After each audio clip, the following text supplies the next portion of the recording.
Shalom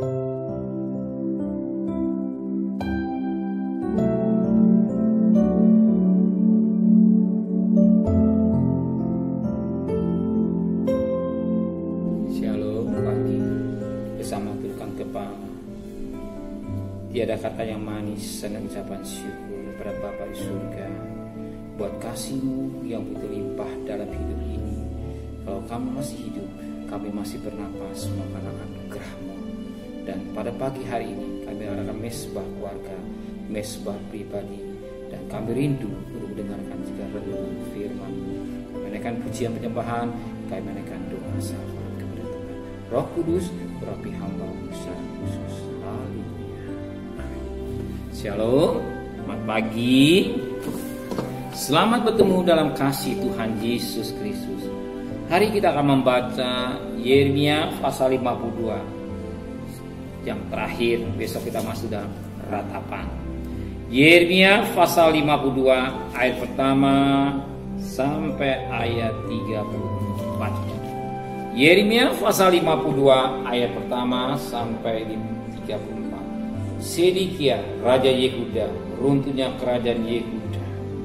Sedekia berumur 21 tahun pada waktu ia menjadi raja, dan 11 tahun lamanya ia memerintah Yerusalem. Nama ibunya Hamutael binti Yeremia dari Libna. Ia melakukan apa yang jahat di mata Tuhan, tepat seperti yang dilakukan Yoyakim. Sebab oleh karena murka Tuhanlah hal itu terjadi terhadap Yerusalem dan Yehuda yang dibawa, ia sampai membuang mereka dari hadapan Tuhan. Sedia memberontak terhadap Raja Babel, maka pada tahun ke-9 dari pemerintahannya, dalam bulan yang ke-10 pada tanggal 10 bulan itu datang Nebukadnezar Raja Babel dengan segala tentaranya menyerang Yerusalem. Berkemalah mereka di mengepungnya dan didirikannya mereka lah tembok pengepungan sekelilingnya.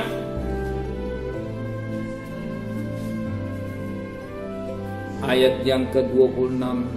Nebuzaradan kepala pasukan mengawal menangkap mereka dan membawa mereka kepada Raja Babel di Ribla. Lalu Raja Babel menyuruh membunuh mereka di Ribla di tanah Hamat. Demikianlah orang Yehuda diangkut ke dalam pembuangan dari tanahnya.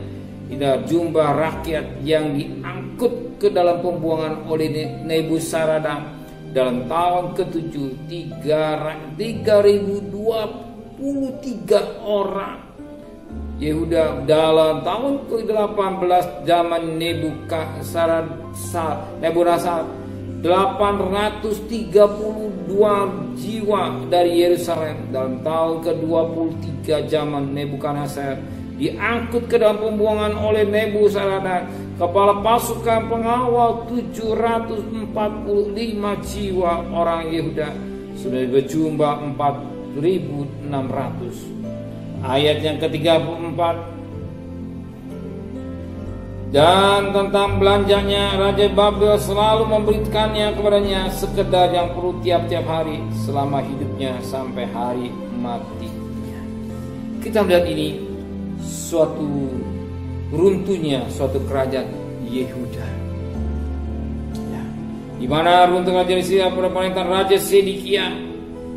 Ya, dia mengalami penderitaan, dia mengalami sengsara.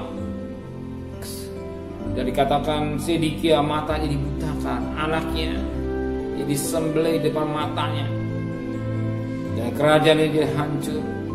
Semua kau perhatikan firman Tuhan pada ayat 2. Sedekia melakukan apa yang jahat di mata Tuhan. Sebab oleh karena murka Tuhanlah hal itu terjadi terhadap Yerusalem dan Yehuda yang dibawa, ia sampai membuang mereka dari hadapan Tuhan. Kenapa Tuhan sampai membuang? Kenapa? Kenapa? Sering kita bertanya dalam hidup, kenapa Tuhan tidak turut campur tangan? Kenapa Tuhan tidak menolong? Kenapa Tuhan tidak membuka jalan? Kenapa Tuhan tidak memberkati? Kenapa Tuhan tidak mendengar doa saya? Firman Allah katakan, karena ulah yang bernama Sedekia. Karena ulah yang bernama Sedekia, dia melakukan apa yang jahat di mata Tuhan. Ini ya, kunci rahasia. Apa yang jahat di mata Tuhan, maka Tuhan murka, maka Tuhan biarkan. Dan apa yang terjadi semata itu bukan peristiwa-peristiwa yang sering terjadi di manusia. Jangan saudara ya, Tuhan Tuhan sekalian, dalam nama Tuhan jangan saudara ngalamin, karena ulah manusia sedih dia melakukan apa yang jahat di mata Tuhan. Orang, oh saya nggak buat jahat, kata kita, tapi belum tentu di hadapan Tuhan. Maka betapa penting pagi-pagi hari kita adakan mesbah keluarga. Kita renungkan firman Allah dengan baik, duduk kaki Tuhan, utamakan Tuhan. Mohon kepada Tuhan, Tuhan bimbing saya, hidup dalam pimpinan Roh Kudus, hidup dalam kehendak Tuhan. Supaya kita tidak melakukan yang jahat. Kita melakukan yang jahat. Apa yang dia lakukan?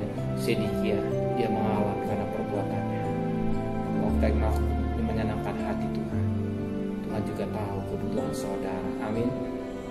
Tuhan tahu kebutuhan saudara. Amin. Tuhan tahu kebutuhan saudara. Buruk darah Tuhan pelihara, Tuhan juga pelihara saudara. Saudara percaya Tuhan pasti pelihara. Ingat, Elia dipelihara oleh apa? Janda kaya tidak, janda miskin. Elia dipelihara oleh burung apa? Burung rakus. Tuhan pelihara. Cara Tuhan memelihara ajaib. Maka kita serahkan hidup kita semua kepada Tuhan. Saya bersyukur dan saya bangga dengan saudara.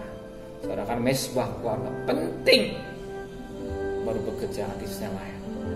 Segala kebutuhan saudara Tuhan disiapkan. Saudara gak usah takut, gak usah cemas. Hidup dalam kekudusan, melakukan apa yang berkenan di hadapan Tuhan, bukan apa yang jahat. Hidup yang berkenan di hadapan Tuhan, Tuhan pasti memberkati saudara. Amin. Benar Bapa di surga, jangan kami hidupnya lakukan yang jahat yang Engkau, tapi hidup yang berkenan kepada Engkau. Kau Sedekia karena ulahnya sendiri. Mestinya Sedekia tidak mengalami demikian, tapi karena ulah sendiri. Tapi kami mau belajar dengan dengar pada firman Allah, bercermin melalui firman Allah tentang bercermin firman Allah. Sedekia contoh cermin buat kami, supaya kami tidak main-main dalam dosa. Sucikan hati dan pikiran kami, angan-angan kami. Sebentar kami cari nafkah, saya percaya Engkau sudah siapkan berkat buat kami. Pimpin kami, jangan sampai kami terpapar dan memperhatikan protokol kesehatan yang baik. Kembalikan kami pada besok pagi dan tubuh yang sehat dengan tidak kurang satu apa juga. Kami berdoa untuk Bapak Presiden, Wakil Presiden, para menteri, para gubernur, para bupati, para wali kota, para camat, para lurah, para RW, para RT, para medis, para relawan, para TNI, para Polri, bahkan mereka yang bekerja di depan Tuhan. Berikan hikmat yang dari Tuhan, pelihara keluarganya, pelihara mereka, mampu berperang melawan virus corona yang sakit semakin berkurang banyak Tuhan, tapi yang sembuh semakin banyak, bahkan yang meninggal semakin berkurang, bahkan vaksin bisa berjalan dengan baik. Terima kasih Bapa dan kekasih, terimalah berkat nikmat dari Allah Bapa, cinta kasih sayang dari Tuhan Yesus Kristus, dan berkat Roh Kudus nyata saudara hari ini sampai